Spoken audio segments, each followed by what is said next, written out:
अस्सलाम वालेकुम क्लास। बच्चों आज डेट है 27 जनवरी 2021। डे है वेडनेसडे और सब्जेक्ट है उर्दू। बच्चों उर्दू के सब्जेक्ट में जो आपका लेसन है उसका नाम है वलादत रसूल सल्लल्लाहु अलैहि वालैहि वसल्लम। बच्चों वलादत का मतलब होता है पैदाइश, तो ये जो चैप्टर है ये रसूल की पैदाइश से मुतल्लिक हम पढ़ेंगे। तो आपको मैं बता दूं कि जो लाइंस आपको नज़र आ रही हैं कि मैंने डिफ़िकल्ट वर्ड्स को अंडरलाइन किया हुआ है, मैं आपको उनके मीनिंग्स भी बताऊंगी, मैं हर लाइन को एक्सप्लेन करूंगी ताकि ये आपके लिए चैप्टर आसान हो जाए। और बच्चों ये जो वर्ड्स अंडरलाइन हुए हुए हैं ये आपने इमला करनी होगी अपनी उर्दू की कॉपी पर। बच्चों आज का काम स्टार्ट करते हैं। नौशरवां ईरान का बादशाह था, वो अपने मुल्क पर बड़ी शान से हुकूमत कर रहा था। उसके मुल्क में खुशहाली का दूर दौरा था। बच्चों यहाँ पे जो खुशहाली का मायने होगा अमन को कहते हैं, दूर दौरा का मतलब होता है हुक्मरानी करना। उस ज़माने में ईरान के बादशाह को किसरा के लक़ब से पुकारा जाता था। बच्चों लक़ब का मतलब होता है तारीफ़ी नाम। जैसे एक इंसान का जो नाम है वो किसी भी जगह पर है, वहाँ पर उस नाम से वो मशहूर है तो उसका तारीफ़ी नाम कहलाया जाता है, तो उस नाम से उसको पुकारा जाता है क्योंकि वो हम लोग उसको तारीफ़ी नाम दे रहे होते हैं क्योंकि वो उस नाम से मशहूर होता है। तो लक़ब का मतलब होता है तारीफ़ी नाम। उस मुल्क के लोग आग की पूजा करते थे। बच्चों यहाँ पे ईरान के बादशाह की बात हो रही है, नौशरवां, ठीक है, वो अपने मुल्क पर बड़ी शान से हुकूमत कर रहा था। तो ये आपके सामने मैंने पहले जो ईरान के बादशाह की बात की लाइन्स मैंने उनके मुतल्लिक पढ़ी है। तो जो वहाँ ईरान के लोग थे वो आग की पूजा करते थे। एक रोज़ उसने ख्वाब में देखा, किसने देखा, ये जो ईरान का बादशाह उसकी बात हो रही है, उसने ख्वाब देखा कि ताकतवर ऊँट अरबी घोड़ों को खींचे लिए जा रहे हैं और दरियाए दजला पार करके हर तरफ फैल गए हैं। उसकी आंख खुली तो तबीयत सख्त परेशान थी। बच्चों ये ईरान के बादशाह की बात है कि वो एक दिन सोया हुआ था तो उसने ख्वाब में देखा कि ताकतवर ऊँट है वो अरबी घोड़ों को बहुत ज़ोर से खींच के लेके जा रही है और वहाँ पर एक दरिया था, दरियाए दजला, जिसको वो पार करके हर तरफ फैल के जब उसकी ख्वाब देखने के बाद आंख खुली तो उसको अपनी जो तबीयत है बहुत अजीब सी लग रही थी। वो उसको फील होता कि वो उस ख्वाब के बाद काफ़ी परेशान हो गया है। उसी रात सख्त जलजला आया और किसरा के महल के 14 कुंगरे गिर पड़े। बच्चों कुंगरे का यहाँ पे मतलब होगा किले की दीवार के ऊपर बनाए गए ताक। नौशरवां की परेशानी बढ़ गई, उसने फौरन दरबार लगाने का हुक्म दिया। दरबार सज गया। इतने में खबर आई कि आतिश कदे की आग जो हज़ारों सालों से रोशन थी अचानक बुझ गई है। बच्चों यहाँ पे जो है मैंने आपके लफ्ज़ सामने पढ़े आतिश कदे, इसका मतलब होगा पूजा के लिए आग जलाने की जगह।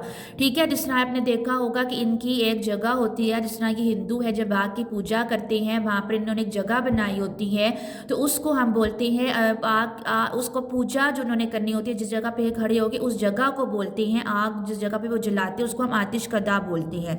वो अचानक बुझ गई है और वो दरिया जिसका पानी किनारों से बाहर था अचानक खुश्क हो गया है। बादशाह की परेशानी में मज़ीद इजाफा हो गया।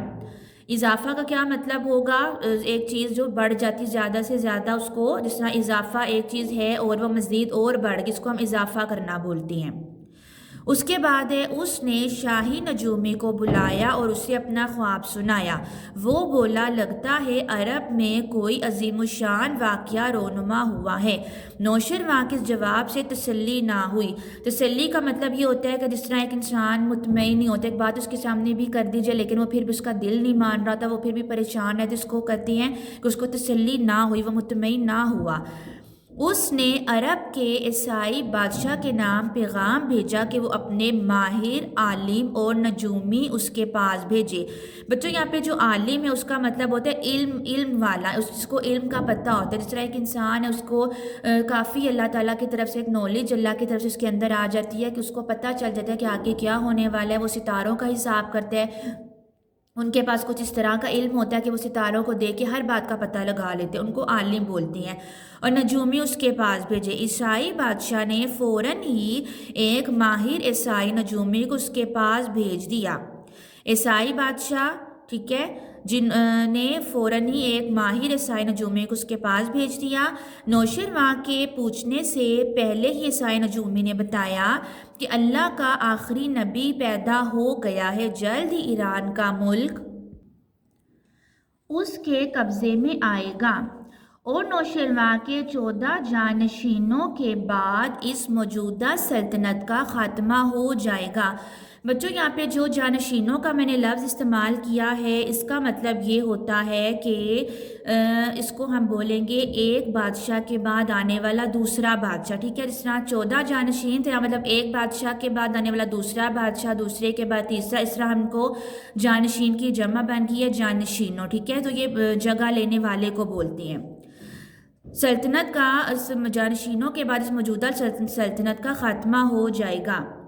اس کے بعد آپ کی جو نیکسٹ لائن سٹارٹ ہو گئی ہے، نوشرواں کو اس کی بات پر یقین نہ آیا، اس نے سوچا عرب کے گنوار اور جاہل لوگ اتنی طاقت بھلا کیسے حاصل کر سکتی ہیں کہ ایران جیسے طاقتور ملک پر قبضہ کر سکے، لیکن دنیا نے بہت جلد دیکھ لیا کہ نوشرواں کے بعد اس خاندان کے 14 بادشاہ گزرے اور پھر حضرت عمر فاروق رضی اللہ تعالیٰ عنہ کے دور میں اس ملک پر اسلام کا جھنڈا لہرانے لگا۔